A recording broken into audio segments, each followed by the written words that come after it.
1 second. There we go. There we go. One. Okay.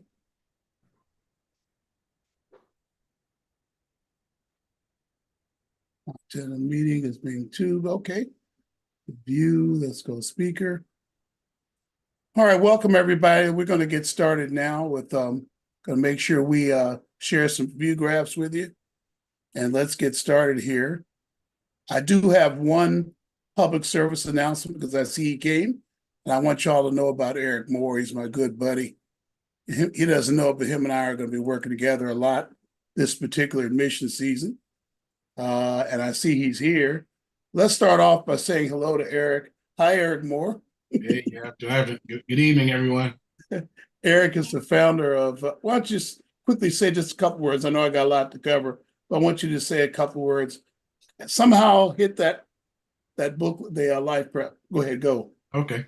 Hi, everyone. I'm Eric Moore, the founder and CEO of Educate California, and I've been working with this good man, Deacon, for many, many years with the Cal State African American Initiative, and our program is called Educate California. We've been around for 25 years, Deacon. I can't believe it.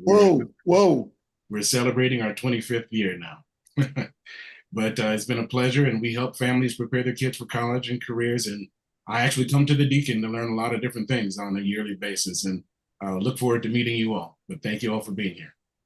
Yeah, Eric will be with us. Doesn't know when we get our first move into the new building. I want to have him out for the community. And we're going to really make it a big event. I want to thank Eric in advance for coming. And Rex Ridgway, are you there? Hi. Hi, Rex. I am here. I actually had to step away from the Netflix series of Formula One to get on this. So you know how important this is to get with you guys. I always enjoy connecting with you when you have these. So I'm in San Francisco for those who don't know. And Dr. John Wilson, you are the man. And just keep doing what you're doing and bringing in other colleagues like tonight because you're well connected. So we really appreciate you. All right. Very good. I can say a lot about Rex, but I won't just say he's a understated VP, very VIP. All right, let's get started here. Okay. So this is going to be Roadmap to College. I don't know why I've been calling the first meeting that for a long time. I don't remember why, but I added the word affordable. Roadmap to affordable college. Okay. I think that's very important. There's a line in Batman Dark Knight where the Joker says, let me make this phone go away, okay? Where the Joker says, I'm just a dog chasing cars. If I caught one, I wouldn't know what to do with it. And I thought about that, just getting into college. Ooh, we got into Stanford. That'll be $60,000. Doesn't seem to be the way to have a good life, right? So we're interested in affordable college. We're the program that if we meet with you, we're going to have affordable options tailored to your situation. And this is why things like the Life Prep Academy are going to become important to you in researching schools and getting deeper into what your child needs. And I'm glad Eric's here. He'll hear what I'm covering this year. I think he'll get the message. And I think you all will see how we want to really help you as a community-based organization in a very, very affordable way, provide you assistance to help you get an affordable college. Okay, who am I? I won't get too deep into it. I run the education enrichment program at West Angeles, for sure. Been doing that over 20 years, going on 25 now. 16 staff and contractors doing college access support, academic prep, and career development. I worked in aerospace over 25 years, helped over 2,300 students since '92 to attend college affordably. I'm a member of NACAC and NACAP. NACAC is the National Association for Christian Admission for College Admission Counselors, but the Christian organization is NACAP. I always get it wrong, so I won't say it out. I think it's Coalition for Christian Admissions, whatever. I'm a FOFSA expert, Department of Education approved, community FOFSA expert and preparer. I prepared something like 2,000 FAFSAs. This year, we've already done 40 with the new FAFSA. I don't have a lot to say about that today. I'll save a separate meeting for that, or maybe even some kind of YouTube live I'll do. You guys will get my feelings about that. Join my YouTube channel. I'll mention how to do that in a minute. Current students are at over 55 colleges. I think it's 58 colleges. They're spread out across the country. About 260 of my students, actually 240. We're active on Facebook, Instagram, YouTube, where we have over 400 videos. That's out of date. Now over 12,000 views the last few months. All right. Academic pathways in high school. I thought I would start with pathways. Some wonder how we justify for getting into pathways. Somebody from LAUSD asked me why did I care about it? I couldn't believe it. So I thought I'd put this in. It's quite clear today that parents, not schools, need to manage what subjects and learning experience your children will take and when they'll take them. Wow.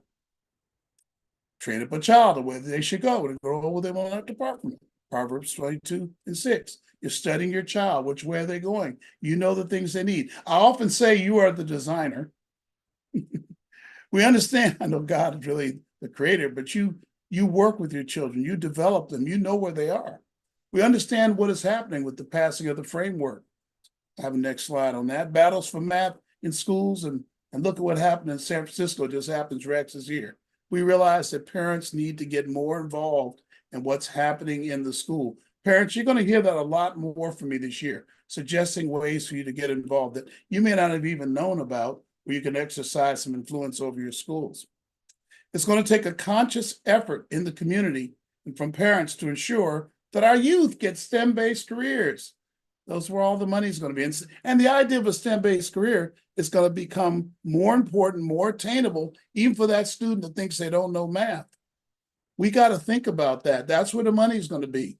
We have to especially be concerned with learning loss. I didn't mention AI, but one effect of AI is going to be that jobs that the general education majors, which were liberal arts majors, did in the past are going to have AI doing some of those jobs. We got to begin to have students that have technical minds that can figure out how to direct AI, how to use AI. All that's going to become important in coming years. So have a career plan for using the college that is chosen. Except for engineering, listen to this. I'm going to talk to the parents right now, you parents right now, like you're the student, so you'll know how to help with your student. If there's some students here now, you can just take it straight up. Except for engineering, please do not be rigid about your major. It's usually not an important consideration in picking a college. How about that? Picking a major is a strategic, deliberate career and life decision, not in any way an academic decision like you think. Well, I think I want to go to college to learn more about history. Okay, but how are you going to feed yourself? I mean, you got to think about that. It's strategic. Lord, why am I here? What is my purpose for being here? Or just what am I going to do with my life? People being dropped off, y'all. I don't know why. They're coming back. One clue that you're not making a career decision. Listen to this.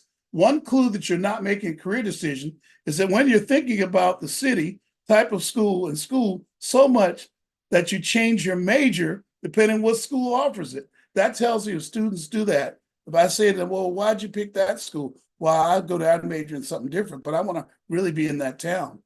Then I realize that I should tell you that the major is going to change a lot of times. So, but nevertheless, I think it's a strategic decision. Even the high school courses one must take and the experiences one must have. All right. Here's some BA degrees that seem to work really well right now. Talking about BA degrees. They're very applied on jobs. Communication, psychology, BA in psychology, by the way, sociology, business, admissions, marketing. Now, if a student wants to have a BS in psychology and see patients, now it becomes STEM, doesn't it? Business administration and marketing are business degrees, but they all these majors overlap in the kinds of courses they'll be taking in college and the kind of preparation they should have in order to take those courses. Nearly all colleges have degrees have these particular degrees, and they usually do them well. So I want to go to a school that has a good communication program. I look at them all the time online. I was looking at 5 or 6 schools. They all are pretty much the same. I'm kind of suspicious of schools that say they have a school of journalism. Journalism is gone. It's media, because there's so many ways information is gotten and attained online that the term journalism is losing its meaning. Alternate skills and experience. Well, you're going to get those majors. Here's some things you might want to do while you're in high school, even, and certainly in college. Nonprofit office work, certifications in computer and media tech. How about that? You know, Coursera, Google Coursera has free courses. The Digital Divide in LA County, free courses. You can get certifications in computer, media, and tech. Common career skills acquired in classroom and projects. Written communication, teamwork, working with a group, oral communication, web development, social media marketing. These are skills you can acquire while you're getting your degree, but also in parallel with it. So BA degrees can work if we mix the proper things with them. So I don't want you to think that there's only STEM. Here's the way students have used their BA degrees in my program. I just updated these. These are the kinds of jobs they had coming out of college, because they did a parallel approach while they were in school. Again, you'll get this graph, you'll get this slide when you get the presentation. I think it's a very important slide. It helps students to start thinking about what kinds of jobs they're trying to get. This is real data from my students who have been on my program, okay? Once again, any questions, use the chat or raise your hand. BA degrees that don't work well. All right, first controversial view graph, but I don't think so. Here's some BA degrees that have not worked well for my students. They don't seem to get their careers started. Blank studies, anything studies can be a problem if you don't have a good place to get experience when you come out of college. I think sometimes we got to be careful of these. Now, if there's some kind of career objective, like one wants to go on and do something else with these, they can be fine. But sometimes students will take these, particularly Black and African studies, and think that in Latin studies, they'll see it too. They'll think that that's it. Don't see it so much with women's studies, though, but I do see it. Very little connection to a career path. Degrees like this are mission careers. They're not career majors. Alternate skills and experience that people can get, certainly got to get in some nonprofit offices. Start by volunteering, then you can get paid maybe. And then you'll find out a lot more about yourself, and you'll end up maybe going back to school, getting other certifications. This is the type of things that you see in those. Oppressor oppressed, equality of outcomes, et cetera, that I'll have much more to say about those another time. But these are some BA degrees that have not worked as well for my students. All right. How about the top STEM-based careers? You know the deal. Come on. Physics, pre-med, chemistry, engineering, computer sciences, including cybersecurity. That's a big one now. Cloud services, business, finance, et cetera, et cetera. Okay, other health sciences, promotion policy. That's right. They call it promotions, and then they started calling it policy, health policy. That's my youngest daughter majored in. Physician assistant. Oops, there it is, Quinn. Radiology, respiration therapy, et cetera. All right, let's talk about the high school courses. Notice I'm not calling this the A to G requirements. I'm just going to say these are the courses that we have learned that you need. Math, Algebra 1, Algebra 2, Geometry, minimum. Then you need one more year of math or what I call quantitative reasoning, data science, statistics, financial algebra, or related. Do not replace Algebra 2AB. That's a big debate right now. I'm going to have some of you help me with that debate very shortly. We need some help. But this is pretty obvious that Algebra 2AB cannot be replaced for those. But they're great for the 4th year. Taking these classes is fine. Again, I'm trying to get you thinking about what they're going to take next year if you're 11th grader. English, you need 4 years, 8 semesters, mixtures of composition literature. Listen closely. We think a writing class in 12th grade, but all the time they're going to offer you like a literature type class. I think you should be writing your senior year. I like that course that every school seems to have, high school, called CSU Expository Writing, because that's the writing you're going to be doing in college and hopefully for the rest of your life and your career. Literature is cool, but it should really just be an elective. Maybe you'll take literature while you're doing the writing class, okay? Because a lot of times there's not a lot of writing in those classes, or the writing is more into, if I was a tree, what would I be? Lab science, life science, physical science, usually chemistry. One additional general or lab science, highly recommended. If you get the Life Prep Academy stuff, it goes through this really well. History, social science, 2 full years. Matter of fact, see if we can throw that link up there. I have a link inside of our website if anybody wants to be adventurous and look for it. I think I have a link to that page. If you go across the top, maybe you'll see it. History, social science, 2 full years, 4 semesters, 1 more year recommended. Foreign language, 2 full years, 4 semesters. 4 years of Spanish, if your grades allow it, are probably best. 3 or 4, I should have said. Art for 1 full year, the same art. Then electives, they say 2 semesters. I think 6 semesters. Additional classes in the above can meet the requirement also. So if you take, a 4th year of Spanish, it's considered an elective.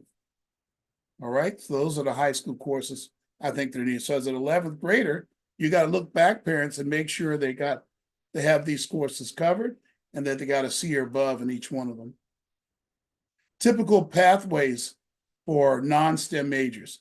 There's your math pathway that works for a non-STEM major. Okay? If they start with Algebra 1, you get down to stat in your 11th grade year because you had Algebra 2 or geometry. You had Algebra 2 already. That's the point. You already had Algebra 2. And then you can see the next page. And over here, we have foundational math in the second column. Foundational math, is the starting point, okay? Depends on where you started in 8th grade and kind of how you did the classes afterwards. The 4th year, here's some 4th year math examples for non-STEM majors. Non-STEM meaning not engineering, not technology, not science, not math. Business math, data science, financial algebra, computer science and coding, summative math, statistics. These are all good courses to take. Now, if a student's going to just like to take pre-calculus, calculus, we'll cover those in a minute. Robotics, that's another class I've seen. Here's some pathways for STEM majors. There you go. This takes the student to AP Calculus in the 12th grade year, either way, right?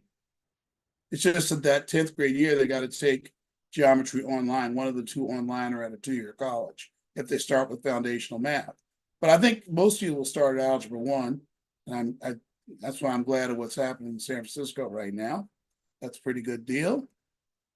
Other important academic tips for your student. Back off the AP and honors classes. I see too much of that. How about 2-year college courses? What do you say? The only problem with AP is that it teaches to a test. AP Calculus is the one that comes to mind the most.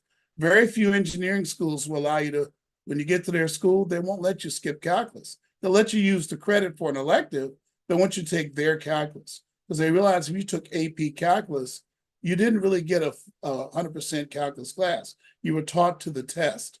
And unfortunately, most high schools only offer the AP Calculus. I think 2-year colleges can be very, very excellent.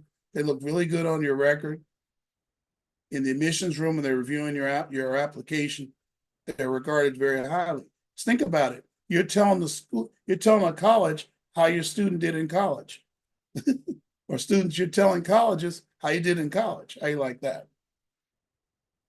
High school classes are teaching literature, social justice themes, and not expository writing. I mentioned that. Look for the core. I talked about that already. Non-traditional course information deliveries. Non-traditional. You can go to, this is good here. BYU.com, I like. 2-year online courses. There's other things you can use too. There's that UC one, right, Eric? I can't call it right now. I think Rex knows it too. There's a UC approved place you can go to get courses as well. 21 Bridges is our Spanish fluency program. We have a very good Spanish fluency person. I have Audrey Thompson, who teaches students how to build mechanical devices and build robots. If you're interested, let me know. And then, of course, I forgot it was even in here, Eric, Life Prep Academy. Even had the meeting next Thursday, but that doesn't apply here. Great for learning support. I will encourage you to look into that. Maybe we'll have the link up, or I'll email you all the link to that on my website, where you can go over there and you can subscribe to the Life Prep stuff. It's a very, very small fee, but it's a great investment. It really is. Deacon, I was just going to say that was UC Scout that you were thinking about. Who, say it again? UC Scout. Yes, Scout. Yeah, that's got to correct me, man. You know, I was 65. The struggle's real, bro. Charles Drew University, one of my favorite resources. They're a great partner of ours. I have more to say about them later. How we can help you. Well, our website for sure, but the website really is the key because it has everything you need. And I'll show you that a little later. College travel, enriched studies program. We can help your students with their studies. We have a nice after-school program, I'll call it. We call it Homework Club. We can turn your students' grades around or polish them off. College application support. I said college travel, that's good. SAT prep, Princeton Review based. And yes, it is adapted to the new digital SAT. YouTube channels and a Facebook page. We'll talk about how to access those. So check us out, the website. But our YouTube is accessed from the website. Please subscribe. I'll show you how to access on the website in a moment here. Facebook access from the website as well. TikTok, we're on TikTok and Instagram as well. You can access those from our website. Let me just go ahead and show you how to do that now, actually. Go ahead and put it up in the chat. I'll answer you in a minute, Sister Cyrus.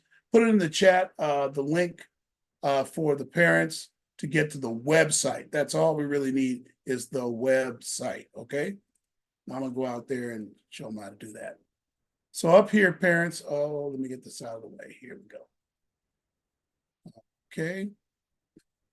Got the link out there. Y'all putting it up? Okay, www.westa, got the best team in the world. They don't know what I'm gonna do next. westa-eep.org. It should be in the chat. Pull it up and look at it later. When you go to the website, Asia's done something very nice. First of all, it's very easy to use. Just move across the top. If you're wondering what I'm doing at any moment, just go over here to new events. You'll find out what's happening. Like you scroll down, there we are tonight with this. I got an event on March 2nd. I'm advise you to go to college, get ready with UCLA. And I'm going to do a Saturday event on how to prepare athletes in Hardest. Another session for a class of 24 and the Sonoma State Tour. That's how you find out what's going on my program, okay? But more importantly, in the upper left corner, if you click right here, that's the YouTube symbol. That's the best way to get to my YouTube channel, right over here. You can see we're live right now of the roadmap meeting. But there's our YouTube channel. Why don't you go over there and subscribe? Look at some of the videos that you'll have access to and that you'll see when I drop. I've got using AI as a tool to build Spanish skills. I got a strategy to make my math and science work. Let's go over here. I did a video on the Black icons, Booker T. Washington, Madam CJ, and Frederick Douglass. I got a video here on the supposed redefinition of crime because college students were bombarding me. I didn't even realize Ben Crumpet said anything until they started bombarding me. I've got all kind of stuff here. Young men timid about distance learning, and all kinds of things. Hey, how about summers? Here's one I think every 11th grade parent should get. This video here on 11th graders prepping in the summer. I couldn't cover it today, but I'm very concerned that our students are too busy to prepare for applications. We have them very busy. Common issues with the FAFSA. There's all kind of good stuff in here. All right, so I think I've hit that pretty hard. Definitely go to our website and get on the YouTube channel. There were also icons up there for Facebook. We have our own Facebook page, Instagram, and yes, we're on TikTok. Doesn't have it up there. We're on Pinterest too. We're everywhere. In fact, people are joining and finding out about us everywhere as well. All right. Okay, let's go on back to that was like a commercial break. Let's talk about SAT prep, the SAT and the ACT. Just gonna make some real general comments that will help you. UC and CSU do not require the SAT or ACT at all. It's not even optional. So that means if you score 1,500 on the SAT, Berkeley will not know. Which is why Berkeley and UCLA and the more selective UCs are really struggling with who to admit.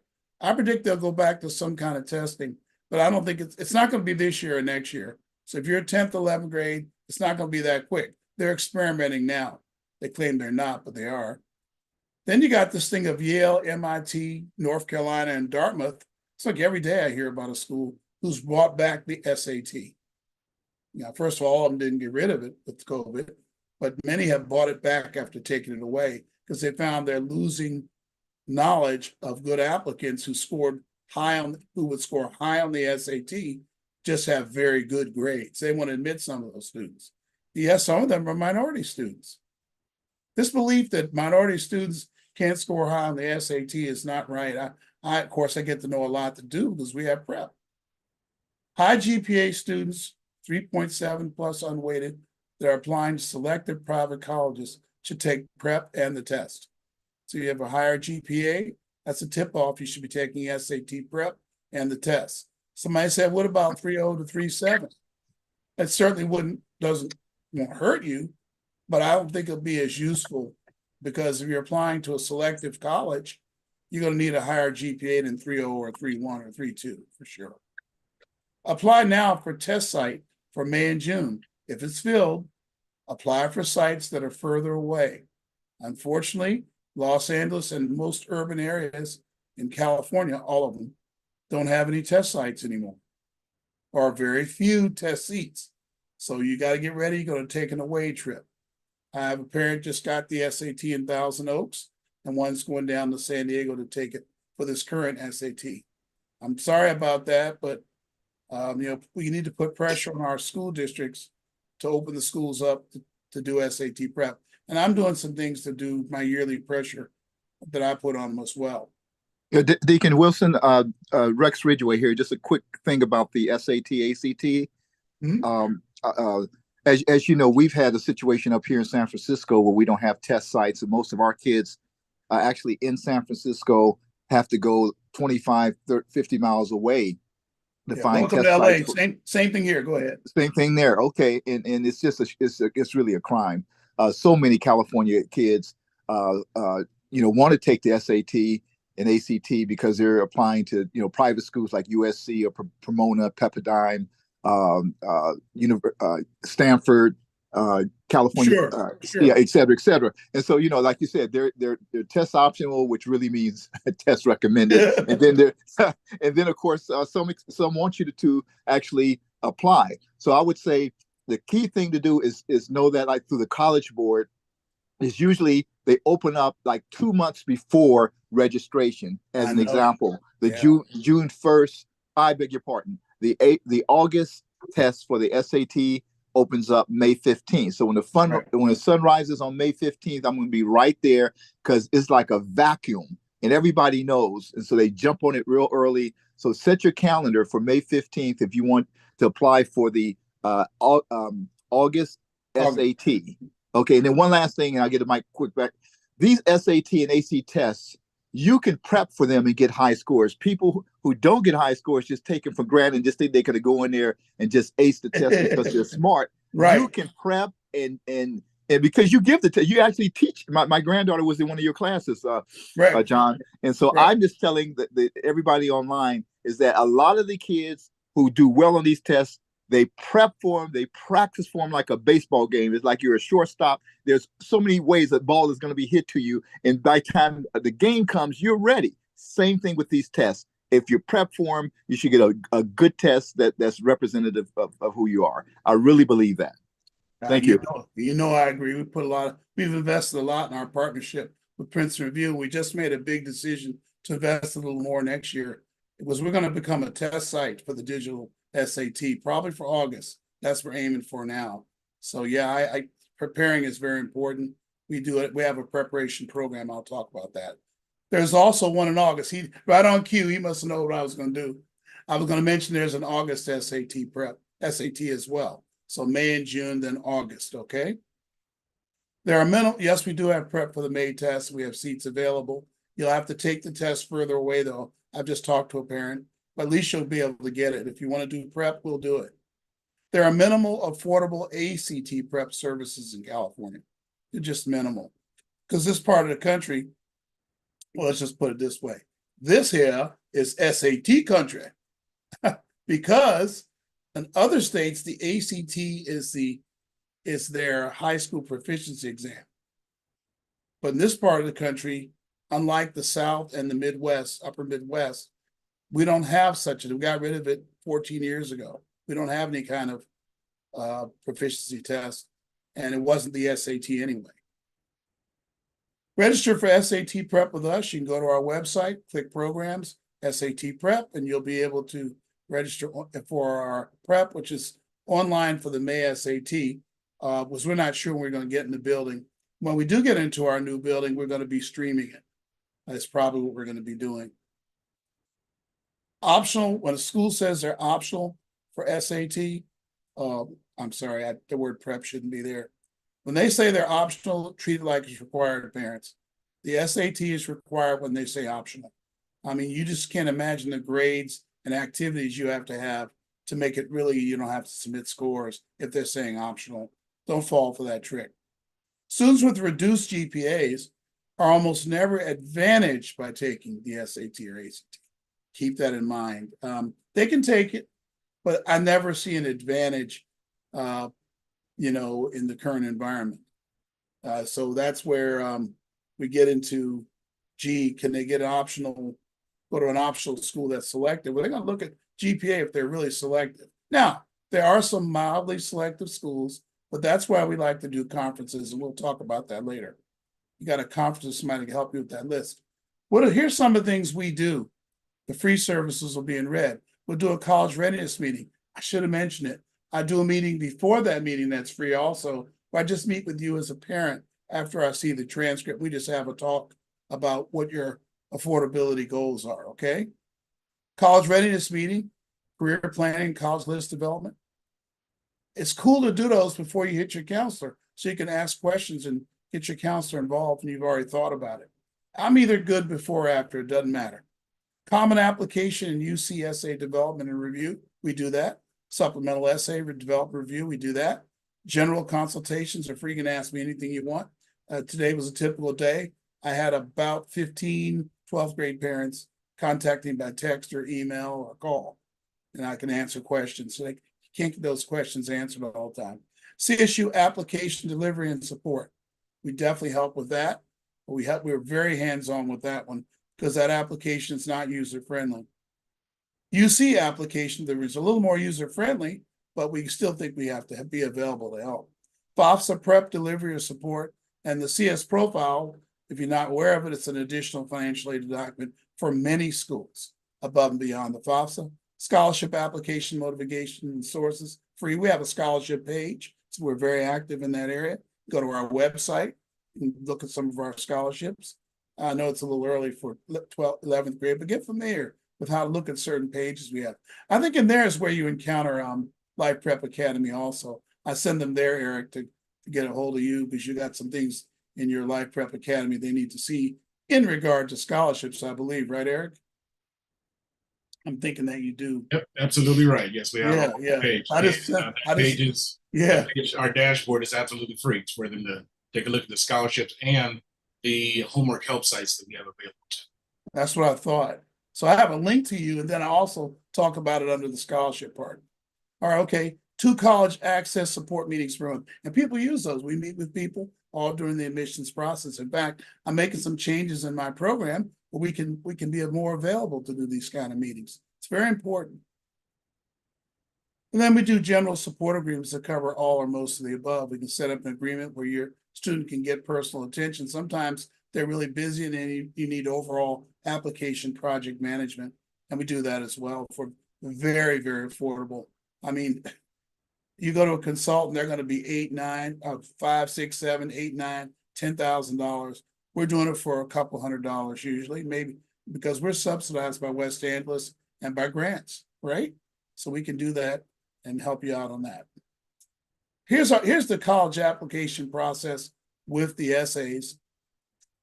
Relatives and friends suggest to college students usually, and there's some student and counselor research. Now here we come. Facts and data, GPA, unweighted and weighted SAT scores, family income, and the career possibilities. That's what we do in our college readiness meeting. It's very important that these things be considered that are not considered by relatives and friends or a counselor. It's not just what do you want to major in, apply to these schools. That's why I have research in quotes. That's not enough. You got to go have somebody with experience and knows what'll work and doesn't work, what schools offer and they don't offer, and want to discuss career with you to make that decision.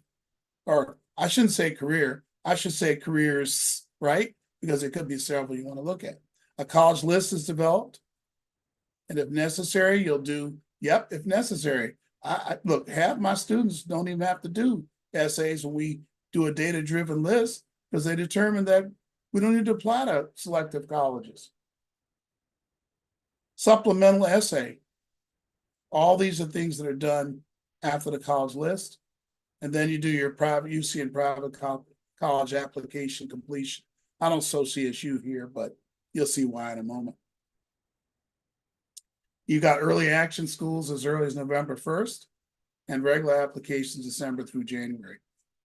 We like to have everybody finished by the end of the year. Really before Christmas would be great. If not, you probably have a list that's way too long. That being said, I have several or 3 students that are applying to 30 colleges.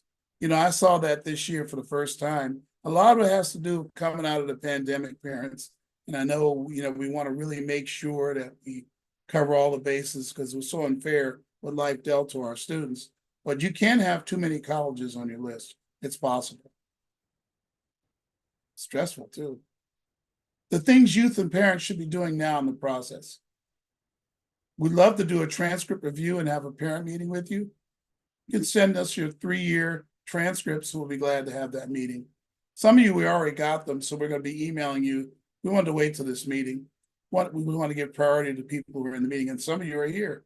So we'll email you and set up a meeting with just me and you. We'll talk over what your goals are. And some of you we already did, but I mean, really get into it and really be in a position to help you. We've heard a lot of new things every year. You order your usernames and passwords.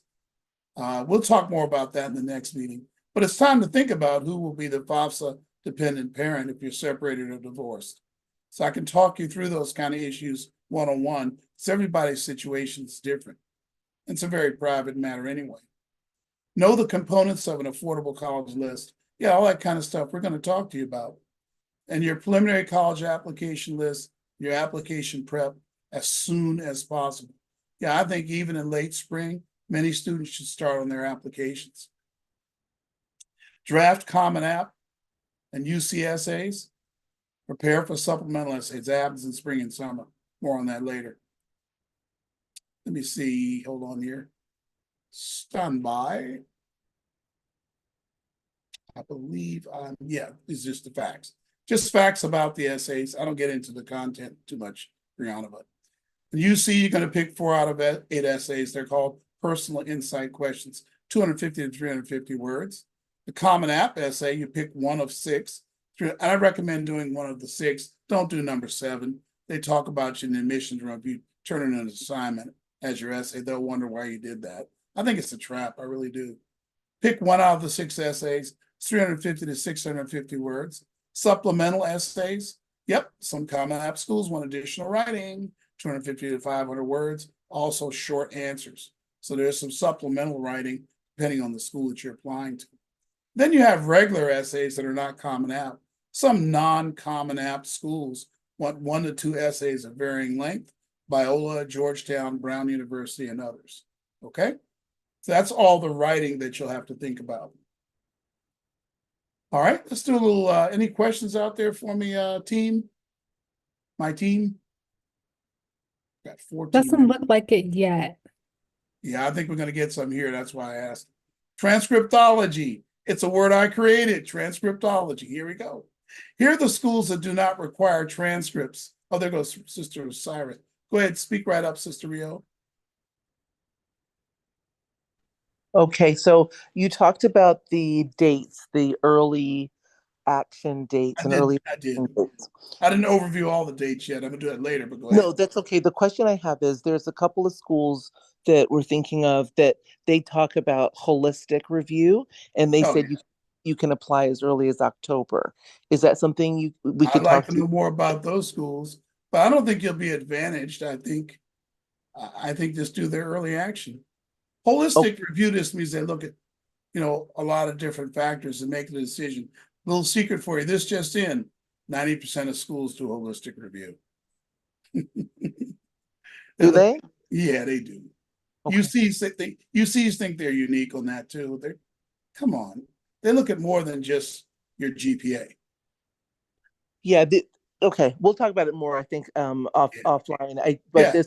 there was one school that said apply as early as October 1st. As soon as we get your Oh yeah, application. but there are schools I'm thinking of right now where you can apply early, but it's just you'll know earlier. Mhm. It's not any advantage, Right. Okay, fair enough. but we can talk about it. Okay, somebody else. Next hand up. There are two hands up. I should look and see what it is, huh? I actually got to manage my meeting, you think? Davin, Sister Davin. Hi, good evening. Good evening. Um, I have a question. Um, for the kids that are applying to HBCUs, and I know you talked about the ACT. Now, my baby's doing the SAT, but she plans on applying to HBCUs. Do I need to have her take the ACT? Did you say need? Yes. It's important what you said. You don't need to know. Now, I think you want to put a different word in there, maybe. I don't know what word. Let me help you out. Let me help you out. Should you? Right? Yeah. Mm-hmm. Only Yeah, if you want. should she? Only if you want to. But remember, good luck finding prep. Mm. Will they take the SAT Sure. instead of Well, the ACT? of course they will. Okay. They'll take either. Okay. Either or both. I haven't said it that way in a long time. You'll take either or both. I know everybody thinks that Black folks do better. Let me just be, me, I'm real. Everybody thinks Black folks do better on the ACT. I got a secret for you. Black kids will do good on whatever they're prepared for. That's how much I believe in your student and believe in our ability. Maybe a little cocky, I know, and ask yourself a question. I see you, Sister Naya. Hold on. Ask yourself a question. Do you think all things being equal, a student will do better on a test that has 5 subjects or 2 subjects? I think it's rhetorical. Mm-hmm. But do what you need to do. There was a time we thought we need to offer ACT, but when I lost like 4,000 on it, and I had the COO call me in and give me a haircut, even though she don't work no more there, I learned something from that haircut. Because it's just not popular in this part of the country. Now, the reason why HBCUs talk about the ACT a lot is because they're in states where that's the proficiency test. And usually HBCUs are very regional. They want to get students from the South primarily. They get them from other places, but they know they have to win the regional battle first. If I'm Tuskegee, I gotta win against Alabama, University of Alabama. You know what I'm saying? Or against Auburn, right? I gotta be an alternative. So I think they will mention the ACT a little more than other schools, but they take the SAT very definitely. And then I know a lot of educators feel that the SAT is racist, but I got to tell you, if you prepare, I've done the SAT for white students, Asian students, because I've done things for Princeton Review. Our students are when they get the information, they're more dangerous because they're hungry. Our students are way more motivated and hungry. I'm sorry. Anyway, Sister Naya, I probably wore the thing out. Go ahead. Are you guys gonna have any tours, college tours, trips, out of state trips? Did I hear the word? Did I hear the word any? Oh, what word would I? Did you what say word did I any? use? Yes. I have some. and I'm biased to schools that are affordable. Right. I don't send students to, in fact, you can usually tell what schools I think are affordable by schools I take students to. That being said, we're planning a major tour of DC in July, Oh, late great. July. We have not announced it yet because we don't know what to charge you. We're waiting on 3 grants. If we get Okay. the grants, we're going to have some kind of an application process for 25 spots for that trip. But just watch email. This is why. See, this is the tricky part, Sister Naya. I'm glad you're here today, by the way. I remember you. This is why you need to get on our YouTube channel and subscribe. Either watch for our emails. I know you're busy parents. I'm finding after the pandemic, my parents are busier than ever right now. But you got to see my emails and don't not miss out on those kind of opportunities. The DC trip is one. That being said, I am going to Sonoma State on March 15th, although I'm gonna have to change that date again because I haven't done the necessary pre-activities to make it happen. We're going to go in March or so because what's happening is I'm having to push it back because of the FAFSA issues. The schools are changing their deadline date for informing them where you're going. So I'm having to move my date back every time. Okay. Mm-hmm. So we're going to go to Sonoma State. We're going to go to Boise State. More on those 2 schools in a moment. Okay. And SAT. I'll probably go up to Sacramento State too. Go ahead. Okay. Sorry about that. I thought you. And SAT prep. Are you guys going to have one for the only for the August? No, SAT? May, June, and August. Great. Okay. All right. In That's it fact, for you me. got the 2 teachers in here right now. Okay. Brianna's here. Hello, Brianna. All right. Thank you. Hi, everyone. What school does your student go to? I forgot. He goes to Da Vinci Connect. Very good. Mm-hmm. Very good. Excellent. Okay. All right. All right. Okay. Thank you. Okay. All right. Here are the schools that do not require transcripts. May surprise you. By the way, parents, here's how you find out if you have an amateur counselor, okay? If you have a counselor that says they need the transcript for CSU and UC, that's amateur. These schools do not require, nor do they want you to send your transcript unless they ask. And so many people will send them anyway. The school will ask for the transcript. They'll think I already sent it. They don't send it, and the student is not considered. But don't send them transcripts unless they ask. They have a self-report. You self-report your grades. Like your taxes, you self-report those. And you got to be accurate. And that's why we exist, to help you to make it accurate. All other schools require transcripts prior to a decision. Okay? All other schools. So probably it's a good idea for you to find out who will be sending the transcripts at your school. How will it be sent? They may send you to a third party like Parchment to do your transcripts. Parchment.com. Ask your guidance counselor for clear direction as to if they will send it for you or will a third party organization send it. That's a cool question to ask schools right now. Sister Brandy? Brandy Hicks, go ahead. Yes, good evening, everyone. So my question is, so I always hear that it's less expensive to go to a JC. You mean, and then wait. You mean a 2-year college? We don't have JCs.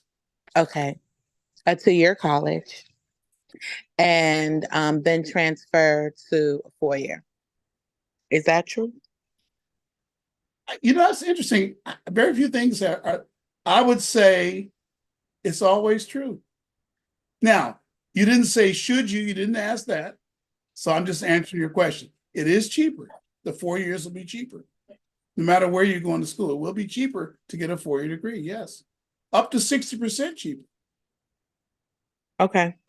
Now, So I would go ahead. So to go straight to the 4-year is less expensive than going to No, the it'll be more 2-year, expensive. then It'll be more expensive. 4-year school by itself is always more expensive than 2 + 2. You know why? Gotcha. Because 2-year college is so inexpensive.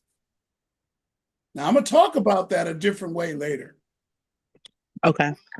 Yeah, and maybe I'll come back to you at that time because there's a question I would ask me to follow up. But when you see the view graphs on that, you'll know. Okay. Okay, because I don't think it's a slam dunk that everybody should go to four-year college. I know you might be shocked, but I'm the education and enrichment director of West Andes.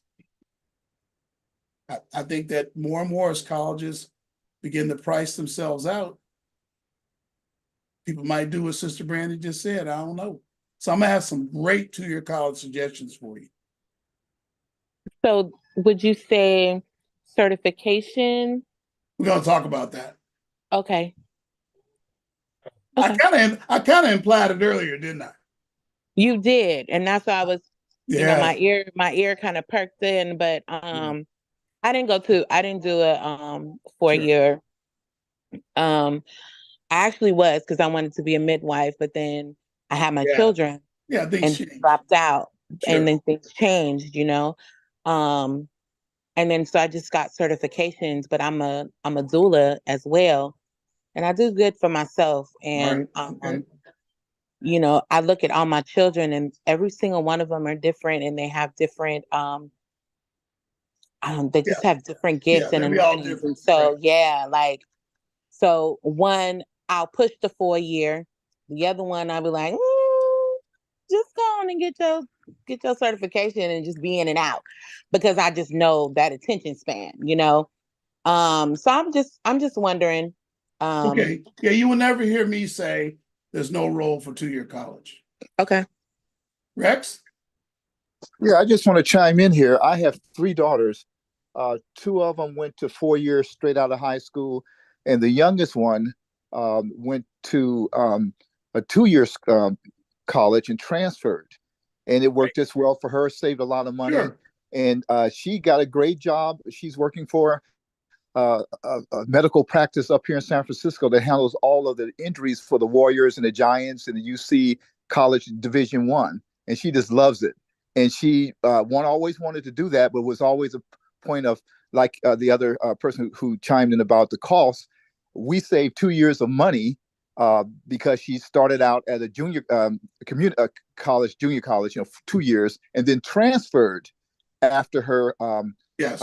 going into her junior year, and she ended up with her degree. She just did that route. Her older sisters didn't. They went straight to the 4 year.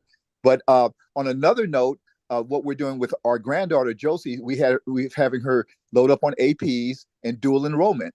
Dual enrollment means that you take college courses while you're in high school. And she's already taken enough college dual enrollment courses. Right. She will already have one semester already checked off when she enters college. That's another way to save money. Yeah, I think Eric is a big proponent of that too. He's in here. We're all starting to catch that drift. And your daughter certainly is gifted and talented to tear that way up. Yeah, my son never. Then you're gonna see a third group coming up now in this new generation. Everyone, there's gonna be students, and I have them now, that don't even do 2 year, that do 2 year and then start their careers. And I have some that are doing really well right now. It is scary. So most students can benefit from 4 year college. And I think if they can get in, they should go. And we just need to be careful about what they major in. Sister Rio? I just wanted to make one comment. I don't know if everybody here is from California. I'm not. And I find that you can get really sucked into the seduction of being super competitive for college. And I have lots of friends. I work in entertainment. I have friends that are in video game companies. And he said to me, we both have, high school juniors. We're both at the beginning of the college journey. And he said, I went to a state school and other friends. And he said, nobody I sit next to, and we're all making great money and we're all doing what we love. We're doing video game production. He said, no person went to Yale or Harvard, and a bunch of us went to 2 year colleges, and a couple of us didn't go to any college. We, honed our craft doing. So there's a journey for everybody is all I want to say. Cause I know how competitive it can get, how you can get sucked in. Like California is crazy like that from high school to college. So that's all I want to say. Yeah, I'm going to have something to say about that from a different angle later that might shock even you. Hard to do, but I will. I know, isn't it? All right, so that's the transcriptology 1. Transcriptology 2, the reality, how to read GPAs. Here we go. The following GPA types are the same or very close. You'll find all these terms on transcripts. UC-CSU GPA, weighted GPA, university GPA. That's the same. Then you have total GPA, unweighted GPA, non-weighted GPA. Those are all the same term, okay? It just means that we're going to count the AP and honors classes. In one case, the weighted. In the other case, we're not. A is going to be 4 points on the second way. Remember, weighted GPA is not necessarily better, quote, than unweighted. Only in UC and CSU, to a lesser extent, is it really that important. If you try to get money from an out-of-state public university, it's going to be based on unweighted GPA. This is why I don't want to see you do too many AP courses and drive down your weighted GPA. If you get a lot of B's and C's in AP, that's not helping you. I could probably say more, but I won't. Other GPA truths, and this all comes out of reading your transcript. Maybe some of you ought to order either 2.5-year transcript and read it.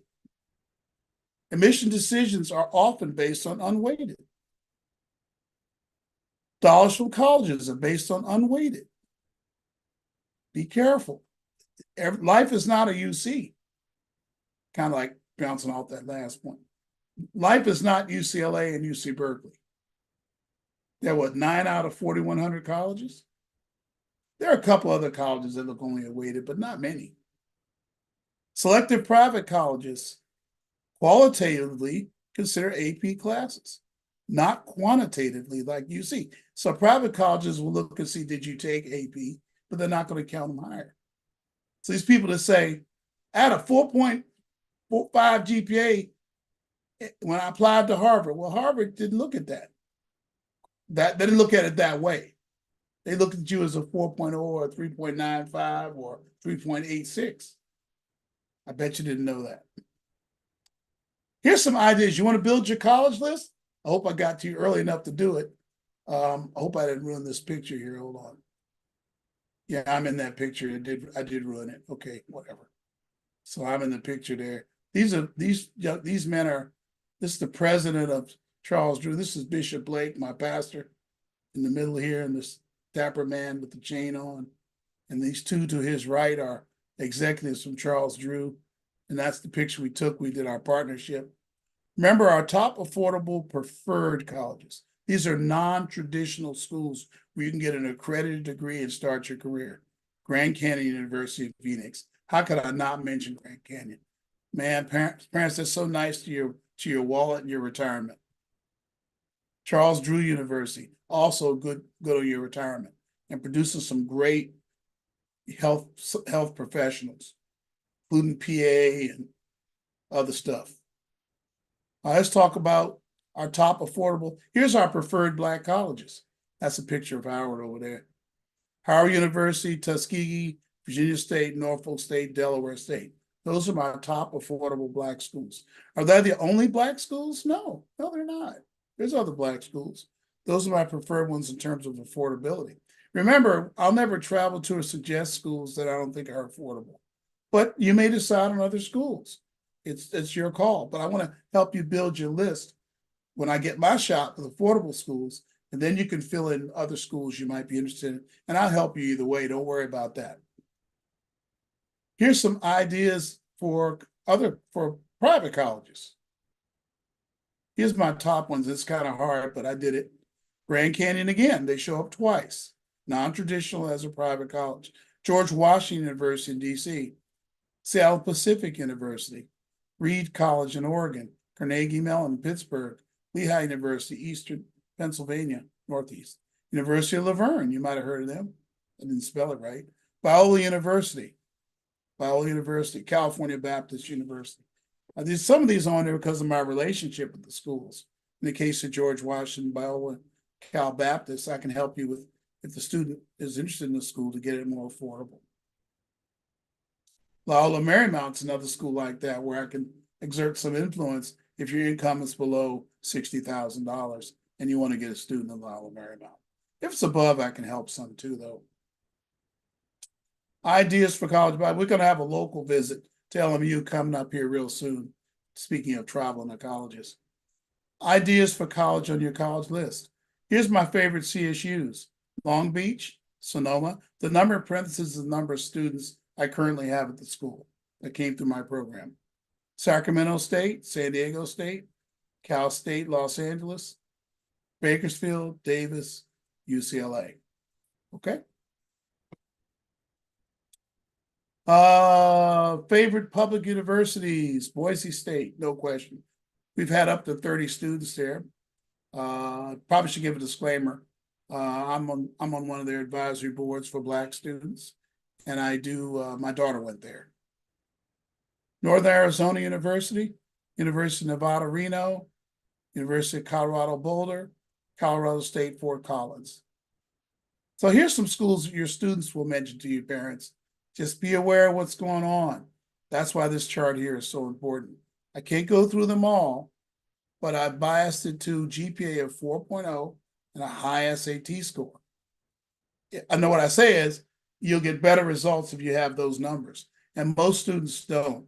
So these numbers that I have on cost, our cost windows, are pretty close for students that aren't getting the top merit award. If you'll notice, these are schools that college students ask for the most. They're going to bring up Howard, Arizona. Or you're going to want Arizona State, University of Arizona, Oregon State. I hear a lot. Arizona State, I hear a lot. University of Oregon, I hear a lot. Nevada, Las Vegas, I hear a lot in meetings. Those are the 5 I hear from students all the time. I think I know why, but praise the Lord, we won't go there. NYU, Southern California, USC, UCLA, Berkeley, Spelman, Morehouse College. Just want you to know kind of where the cost windows are. Have a little more to say about that in a minute. Deacon Wilson, what do you mean by what you put in red? Results are way different. Does that mean if there's more money? If you have a high GPA and SAT, these numbers mean nothing to you. In terms of the costs? Yeah, you're going to find it very affordable. Awesome. Okay, thank you. And those are big numbers. Yeah. I may have 2 or 3 students a year like that. I think I had 3 I think I have 3 this year. And that's out of 210 students. Now I have a lot of students that have good grades and decent SAT. Got a lot of those. That's a good thing. Major considerations for the college list. Applying to listen to this. We got to get our students to understand applying is not the same as where you will attend. They'll say, well, I don't want to apply. I don't want to go there. So they don't even want to apply. You will apply to colleges you will not attend. Woo. Why not have some affordable schools on the application list that you could pivot to at a time of need? Like after you get the financial aid award. Have 2 to 4 CSUs on your list, 1 to 2 that you know you can get into. Include high career starting traditionally Black colleges with high profile historically Black colleges and universities. And I listed the ones that I like on the other page, okay? Career starting is really important to me. Why apply to just one type of college? That's a good question, not rhetorical at all. Are you urban, suburban, or rural? How adventurous are you? Now, I'll see students, they'll say, here's the colleges I want.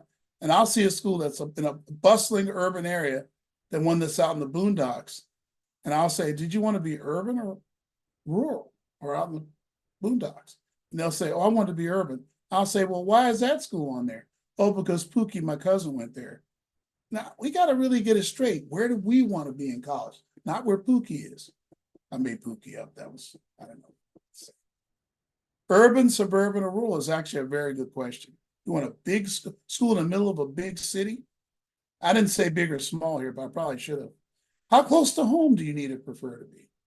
You're not sure, then have a mixture of schools that are far away and close by. Because I have a student this year with super grades. One of those students in the 3 I told you about, super grades, super SAT. And he wanted a school that was around LA. He didn't want to leave town. There you go. Where do you want to be? All right, let's look at these colleges. These are the 5 types of colleges that I've identified. Out of state, California states, universities, early action, private and Protestant colleges. This is overview, right? But I'm going to show you kind of when their submission windows are. September 15th is when we start out of state public universities. If you're with me, we'll start pushing them then. California State, October 1st to 31st. So the deadline will be November 30th for some, and then even later for others. November 1st to 15th is our early action window. There's some exceptions to that. For example, USC has a November 1st and December 1st. So they have 2 early action dates. Then the University of San Diego just delivers everything early, December 10th this year. Universities of California, 1st to the 30th. You can start working on the UC application itself way earlier, as early as September or August, but you can't deliver it to the 1st to the 30th. So a lot of our students are ready to deliver in October, but are just waiting for the 1st to come. Regular private colleges, the 1st to the 31st. Well, which ones have essays? There they are. Private colleges, Christian colleges, University of California, regular private colleges. Well, there are a few out-of-state universities that require essay, but not many. EEP support, we can help with essay development. We think they should do it in the summer or at the end of the spring. We think they should have a nice video on that. Start looking at your students' schedules. Maybe they're too busy and they can't start till September. That means that the list shouldn't be that long then. It can't be long because it will hurt their studies, right? It's like having another subject in school when you're trying to get these things in. Do you agree with that, Brianna? Am I saying that right? Yeah, I definitely agree with that because this takes a long time to do. And a lot of times we find that a lot of the students are very busy to do this. Yeah, we have more to say. I'm gonna do a separate thing on that. That's a very important topic this year. And then, of course, you'll use EEP support. Let me get this out of the way. EEP support for the deliveries. We'll help you with the deliveries and guide you on that. That's what we do. What about the application delivery process? All right. So you got UCs first. UCs you have, let me back to that. You have a grade self-report, like I told you. You have essays, you deliver the application. We look at it that way. UCs don't look that hard, do they? But remember, it's 4 essays. CSU plus most out-of-state public universities. Boom. In the green, okay? You have a grade self-report and you deliver the application. There's no essay on CSUs. There are 23 of them. We'll say more about them in detail next meeting. I'll say a little bit about it in this meeting. Private college applications, they're in the black. Going to have an essay, teacher recommendations, could have an SAT, teacher recommendations, I'll say it twice, and then transcripts. So that, if you look at the app delivery process, it's not that complicated. Follow the color that you want.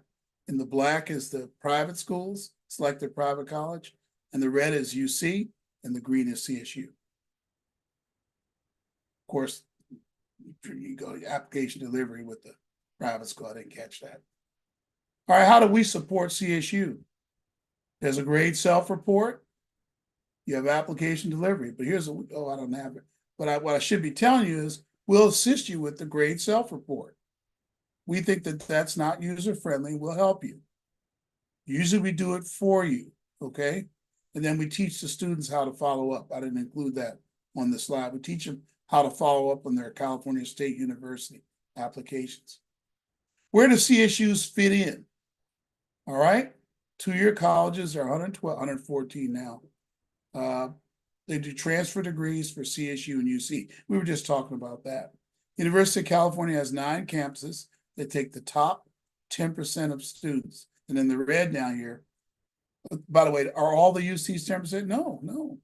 UCLA, UC Berkeley, UC San Diego, UC Santa Barbara, it's the top 3% they took the last 2 years. Okay?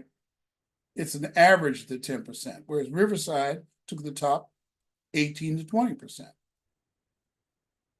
California State University, 23 campuses, they take the top 1/3 of students, basically. Now, some, like Cal Poly San Luis Obispo, are basically effectively only the top 5 to 10% of students in a high school can get in there. It's a very selective school. And you'll see in a minute, there's other ways you encounter selective CSUs. In just a minute, you'll know that. Here are the different CSU campuses. In Northern California, there they are, Chico and Humboldt. San Francisco Bay Area, I just include all those things in the Bay Area. I know San Francisco people wouldn't agree with me, but I do. I put them all in there. When I used to visit schools, I visit my students by bus. I'd go up to San Francisco and branch out from there. Central California, there are your schools from there. Fresno, Stanislaus, Monterey, San Luis Obispo, Channel Island. LA area, there's your LA area schools. So I consider Bakersfield LA area, isn't that interesting? Then your South California CSUs. There they are right there. Okay. I have an asterisk for non-urban schools. Schools that have an asterisk are either suburban or rural. What does it take to get into CSU? 2.5 minimum, non-impacted CSUs. Test scores will not be required or accepted. That's important. No test scores. Remember, it's A to G subject, so I put in quotes because my A to G is more than A to G, as you saw before. I think I presented it earlier. How is it computed? Cumulative UC-CSU GPA, 3 years of high school. Okay. They're going to look at 3 years of high school, the 10th through the 12th grade when they do the GPA calculation. But you know, they're going to see your 9th grade classes because they've got to make sure you met the A through G requirements. They're going to see them. On the transcript, it's called one of the following. I talked about that a minute ago. On the application, classes in progress in 12th grade and planned will be reported on the application. You'll tell them what you're taking and what you're going to take as a part of the application, or you can't get in. And I went over those minimum classes before. Let's talk about impaction.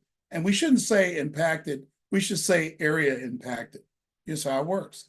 Area impaction means, well, good, we're going to actually finish. Area impaction means that most CSUs will first admit students in their area by high school, and then there are a few or very few spots remaining for additional students. Make sense? CSUs that are not impacted have many spaces for students across the state. They will admit with students with GPAs of 2.5, which is the minimum. I'll show you those. Here's examples of students that will admit with the minimum GPA. I think somebody's missing here. Humboldt is missing, okay? Bakersfield, Dominguez, Channel Island, Stanislaus, San Francisco State, although they have limited high price housing. And then, of course, the one that's missing is Humboldt State, who's now called Humboldt Poly. Humboldt Poly is a non-impacted CSU. So the other ones have some type of impaction, meaning that they're a little harder to get into if you don't, your high school is not in that area. And let me make sure you understand how impaction works. If you're not in a Long Beach high school, right, and you're trying to get your student into CSU Long Beach, they're going to have really high grades. Students, you're going to have really high grades to get into Long Beach. San Diego, the same way. You know, unless you're, you know, from a San Diego high school, it's going to be hard to get to San Diego State. But it works for them that way too. I was speaking at Army Navy Academy right before the pandemic. Somebody yelled from the back of the room. I was down there near San Diego. Somebody yelled from the back of the room, "What does it take to get my student into Cal State LA? He wants to go." He was yelling at me from the back of the room. And I said, "Do they live down here?" "Oh yeah, we live down in San Diego." It's going to have to be 4.0, right? Because it's out of area. Hope there's a good understanding of area impaction. Here's some schools that have 2.7 to 3.1. Sacramento State. I got to make these worded right. It's now Sacramento State. CSU San Bernardino, Poly Pomona for most majors, more on that later. CSU Monterey Bay. The highest GPAs. Poly SLO, San Diego State, Long Beach, when you're out of area. Fullerton, but not forget them. Northridge when you're out of area. San Jose State, CSU Fresno, Cal State LA, when you're out of area. 3.4 to 4.2, that's what you're going to need to get into those schools. Remember, if your high school is, see, some people think they can just apply to any CSU because they've done A through G, but actually you got to go through somebody who understands, can evaluate your list and make sure you don't have all of one kind of school on your list. Remember, if your high school is in the area of any of those schools, then your GPA is a lower GPA. The exception is Long Beach, where you need a 2.8 if you're in a Long Beach area high school. I think I have somebody in here from there. Hey, here's some oddities of impaction. These are odd. Pi Pomona impacts by major. They don't have an area school, okay? They impact by major. Same thing with Poly SLO. They're impacting theoretically by major and GPA. CSU, CSUN, look at CSUN, you guys, Northridge. They impact by major, even for area students. So if a student has to beat area impaction and major impaction many times to get in. And the highly impacted majors for major impaction, TV video production. They have a great TV video school. Business, athletic, physical training, music production. So if I was a student who was 3.0 and wanted to get into TV production, I would also apply to Monterey Bay, Cal State LA, and San Marcos, because they have good schools too in TV video. But again, you got to check in with people who know this stuff. Okay. So that's the story on CSUN. And all the time we have students on the west side of the city, their college is CSUN, but they want one of these majors, so it's hard for them to get in, even though they're in the same area. All CSUs impact pre-nursing in some way, and then nursing itself later, okay? All CSUs. Cal SLO is the most difficult to admit public university in the United States. I just want to be sure you know that. It's every year. It's more selective than every UC. But nevertheless, every year I seem to get somebody in there. Every year I think I'm not going, and we do. How do you beat impaction? Well, if high enough grades and 1 to 2 AP classes. Know which CSUs are impacted for which majors. How about that? That's how you Google it. Know which CSUs have which majors. That's how you do that. Again, you get this presentation. Always apply to your high school's local CSU. That's probably a good idea. You don't know what will change in your family or costs. You never know what will happen. Understand completely the difference between career and major. That's very important. It's a recurring theme on my program. I talked about it earlier. Then, of course, you can just ask me. Why CSU? Students are accepted with lower GPAs. Tuition is 11 to 15% of many selective private colleges. Nothing out of pocket for a local CSU. How about that? You can go to local CSU, you can get a direct student loan, you won't pay anything out of pocket, or be very low. Of course, you'll have the loan, but I feel like you could pay a loan that's $280 a month when you leave college for 3.5 years, or you just didn't get any kind of job training in college, but you will. It's more ethnically diverse, more majors than other schools. Students many times say they want to stay close to home. CSU is a great option. There are many types of CSUs, large, medium, small, 23 campuses in various settings. Okay, almost to the end here. Here's the timeline for CSU, and that's how you do it. No essay required, etc. That SAT remark is wrong. I can't believe I didn't take that out yet. They don't look at the SAT in any way. So the 1st to the 20th is the best time to apply, and we can help students during that period. The cost of CSU, nearly nothing out of pocket for a local CSU, $1,500 to $2,000 for the full year. Here are the local CSUs. Long Beach, Dominguez, LA, Pomona, little driving, Fullerton, a lot of non-sustainable driving, unless you live right near there. I got 2 or 3 people in who live down near there. So there's no driving for you. Certainly the Valley, a lot of non-sustainable driving. But you just live in a dorm if you want, but it won't be $1,500 to $2,000 for a year. There'll be a little more than that. What will they cost for families making $45,000? Now, those of you who decided you're not going to send your kids to CSU, these are good charts for you to compare your private school costs to that I had earlier. It's $3,000 to $6,000 for 1 year for families that make $45,000 or less.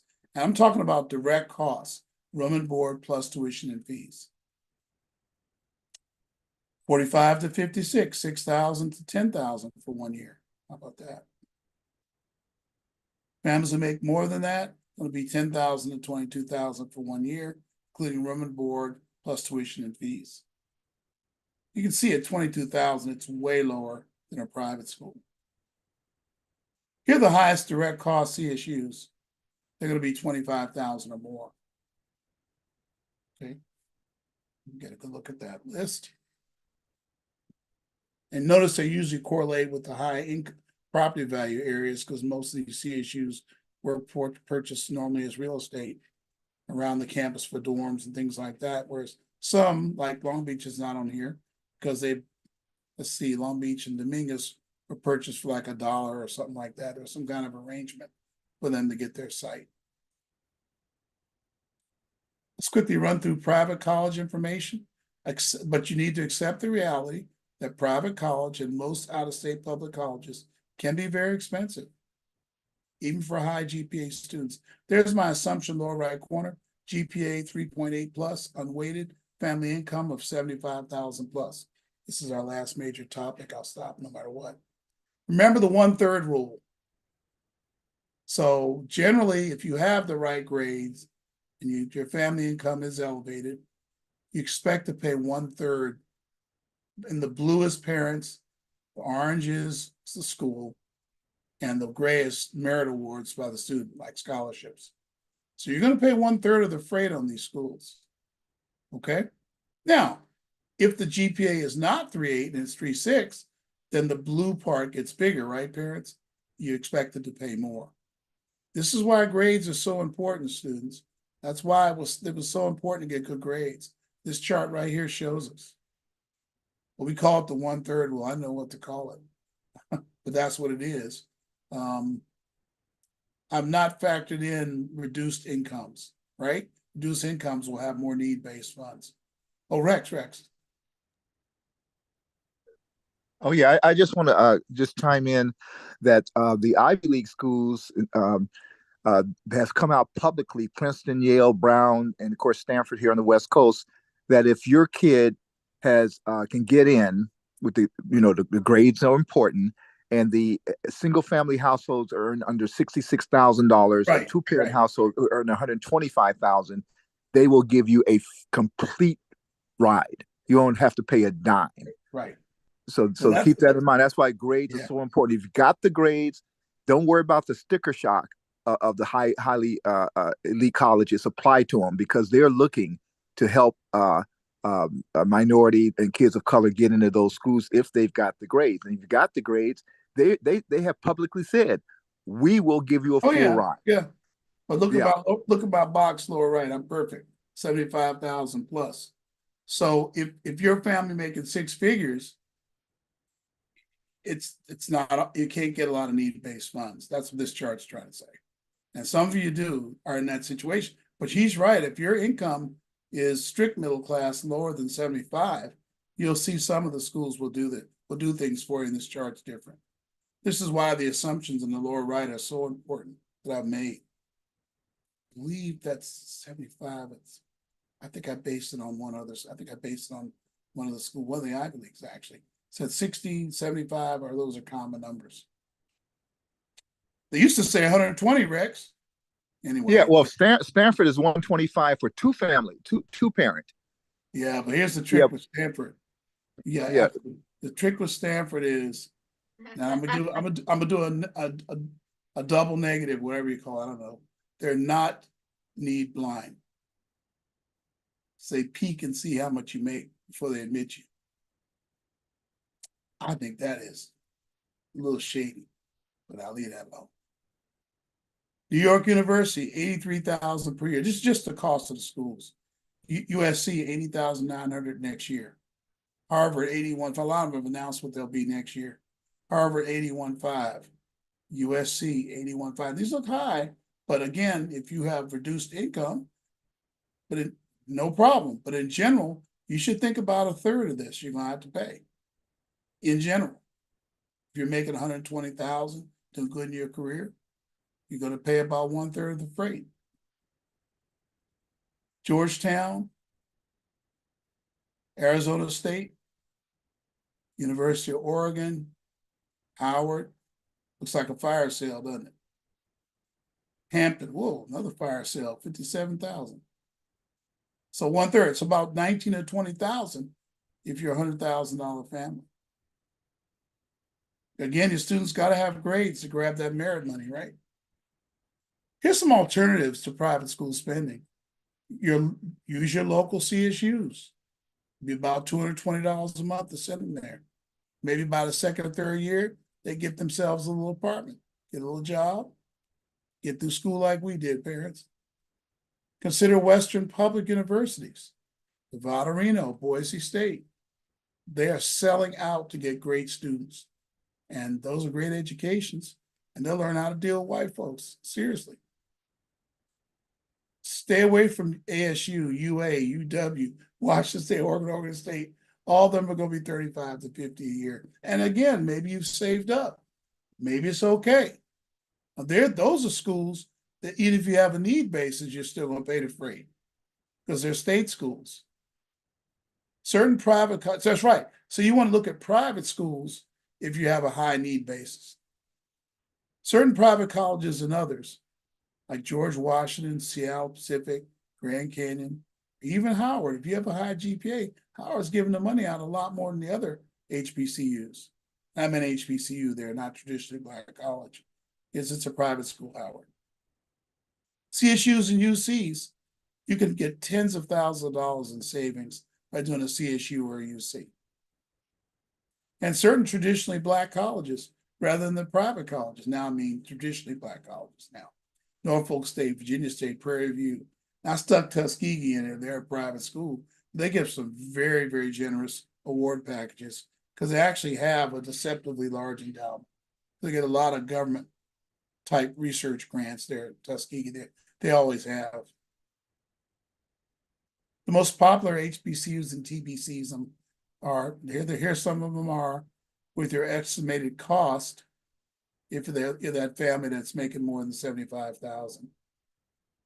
And even if you get great grades, that's why, Ivy League will get sometimes some good Black students, because if there's a need basis, they'll take care of them. Not always, it's not true. It's totally based on merit for Black schools. So they cost less, so a merit award goes further. Again, you can bust these numbers by having really good grades. Grades is a big part of it. I mean, 3.7, etc. But most of my kids that go to HBCU are going to be 3.0 to 3.4. So they really face these costs. I don't think I think I'll save the rest of these. You can look at these topics when you get back. I didn't want to go too far past 8:30, and I wanted to take questions. There's a few more view graphs on loans. Let me see if somebody got a question out. I didn't raise my hand, but I have a question. Yeah, go ahead. Yeah, we take stealth questions too. So I put some in the chat earlier. I just want to remind myself what they were. Let's see. Info about AP and honors. Go ahead. Yes, so I have some friends whose children are applying for a class of 24. And by the way, Brianna, I can sense this question coming. And what we're hearing different things. So I heard very early on that don't worry about the APs. Most colleges, at least the ones we're looking at, are looking at unweighted. But now I'm hearing some of those same colleges are looking to see if you can show evidence of rigor, and they want to see your AP, even though they may not look at your weighted GPA, but they want to see that you've taken honors in AP. What's your stance on that? Or does it depend on the class of school? Yeah, I have to see the list. Okay. Rex is probably going to be applying to very, very selective colleges. And so sure, they're going to look for them. Now, I hope you got the view graph that said qualitative is more important than quantitative. Yes. So they do want to see rigor with very selective private colleges. See, there's selective private colleges and very selective private colleges. I have to see what kind of mixture in your list. Got it. And then on your list, I think I asked you about this before. You do have the college in Pittsburgh. What is it? Carnegie Mellon. Yeah. So isn't that very selective? No, selective. Interesting. Okay. And you can get money. I saw your study. I saw your son. He looked black to me. Yeah. Am I missing something? No, I just always Okay. thought it was Okay. very selective. So Okay. yeah, we'll definitely follow up. Pretty with you. bright too. And That's miles up, Brianna. You agree? Yes, very bright. Yeah, he's bright. oh, thank you. No, we just gotta keep him focused.